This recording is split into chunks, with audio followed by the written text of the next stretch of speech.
Bunny Bo Boo. Bunny Bo Boo. வணக்கம். தைரியம் அப்படிங்கிற விஷயம் நமக்குள்ள எப்படி வருதுன்னு என்னைக்காவது யோசிச்சு பார்த்திருக்கீங்களா? இன்னைக்கு நாம பறக்கிறதுக்கே பயப்பட்ட ஒரு குட்டி பட்டாம்பூச்சியோட கதை மூலமா அதை தெரிஞ்சுக்க போறோம். வாங்க இந்த கேள்வியிலிருந்தே ஆரம்பிக்கலாம். ஏன்னா இதுதான் நம்ம இன்னைக்கு பார்க்க போற கதையோட மைய கரு. ஒரு நிமிஷம் இத பத்தி யோசிச்சு பாருங்களேன். முதல் பகுதி பறக்கிறது ஒரு கனவா இருந்தத பத்தி. நம்ம கதையோட ஹீரோயின் லில்லி. அவளோட உலகத்துக்குள்ள போய் பார்க்கலாம் வாங்க. இவதான் லில்லி. பாக்குறதுக்கு ரொம்பவே அழகான கலர்ஃபுல்லான இறக்கைகள் எல்லாம் இருக்கு. ஆனா பாருங்க, அவளோட நண்பர்கள் எல்லாம் சந்தோஷமா பறந்துட்டு இருக்கறத சும்மா வேடிக்கை மட்டும்தான் பாத்துட்டு இருக்கா. அவங்களோட போய் சேரல. அவன் மனசுக்குள்ள ஒரு பெரிய ஆசை.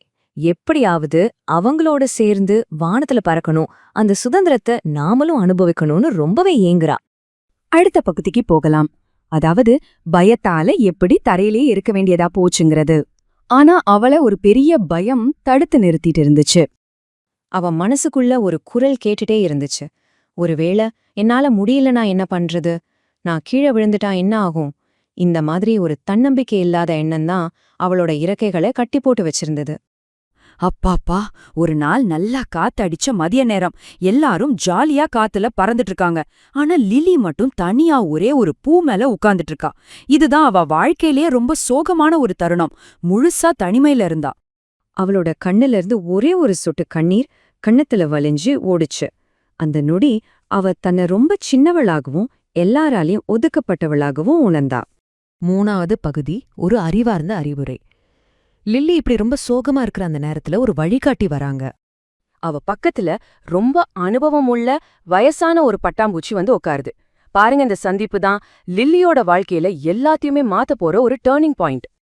அந்த வயசான பட்டாம்பூச்சி ரொம்ப சிம்பிளா ஒரு விஷயம் சொல்லுச்சு. உனக்கு தான் ஏற்கனவே இறக்கைகள் இருக்கு, வானம் உனக்காக தான் காத்துட்டு இருக்கு.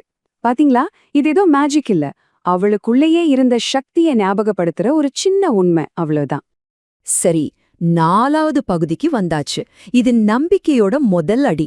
அந்த வார்த்தையில கேட்டதுக்கப்புறம் லில்லி என்ன செஞ்சா தெரியுமா? ஆமா, இதுதான் அவ தன்னோட பயத்தை நேருக்கு நேர் சந்திக்கிற தருணம். முதல்ல கண்களை மூடிக்கிட்டா. அப்புறம் ஒரு ஆழமான மூச்செடுத்தா.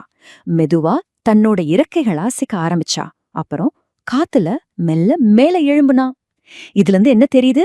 தைரியம்ங்கிறது ஒரே நாள்ல வர்ற ஒரு பெரிய விஷயம் இல்ல. அது சின்ன சின்ன படிகளோட ஒரு தொடர்ச்சி தான்.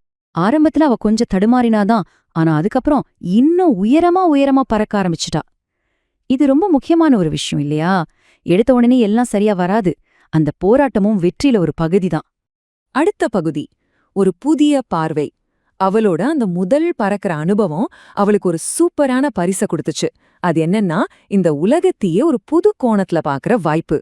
இப்ப பாருங்க, தரையில பூ மேல இருந்தப்போ அவ எப்படி உணர்ந்தா, வானத்துல பறக்கும்போது எப்படி உணர்றாங்கிற வித்தியாசத்தை.